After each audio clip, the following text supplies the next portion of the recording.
দেৰগাঁও সমজিলাৰ বৰুৱা বামুণ গাঁও পঞ্চায়তৰ অন্তৰ্গত কোচগাঁৱত উদ্ধাৰ এডাল বিৰল প্ৰজাতিৰ সাপ।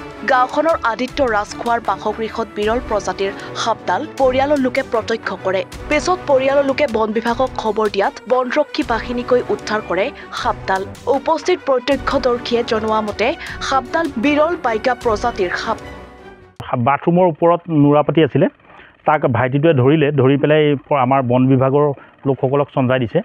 আৰু এইটো সাপটো আমি মোবাইলত মাৰিলত বাইকা বুলি ওলাইছে, কিন্তু কি জাত সেইটো ক'ব পৰা নাই। কিন্তু এখেতসকলেও চিনি পোৱা নাই জাতটো। এইটো সাপটো বাথৰুমৰ ওপৰত আছিলে, বাথৰুমৰ কাঠৰ ওপৰত আছিলে, কেঁচিটোৰ ওপৰতে মানে নুৰাপাতি ৰৈ আছিলে।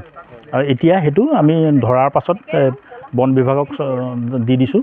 এখেতসকলে কাজিৰঙাত নি বা ক'ৰবাত এৰিব চাগে, তেখেতসকলে সেইটো কি কৰে কৰিব। আৰু আমি মাৰি নেপেলালোঁ মানে এইটো নতুন সাপ দেখি পেলাই, যিহেতু এইটো আমাৰ এৰিয়াত দেখা নাই, সেইটোৱে দেখা নাই ক'তো।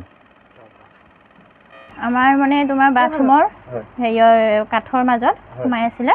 ছোৱালীজনী গা ধুবলৈ গৈ দেখা পালে, তাই ভয় খাই পেলাই দেউতাকক মাতিলে। তাৰপৰা দেউতাক গৈ চালেগৈ। দেউতাকে চাই থাকোঁতে আমাৰ ভাইটিটো আহিলে, তেওঁলোক দুইজনে লাগি আৰু মোৰ ল'ৰা আৰু মোৰ ভতিজাটো আছিলে, সিহঁতি সহায় কৰিলে। সহায় কৰি পেলাই তেনেকৈ লাগি সাপটো ধৰিলে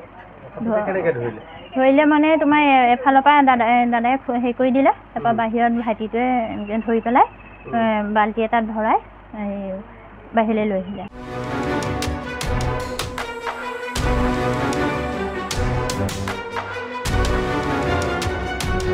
দেৰগাঁৱৰ পৰা ভূপেন শইকীয়াৰ ৰিপৰ্ট, এনিভাৰত 24।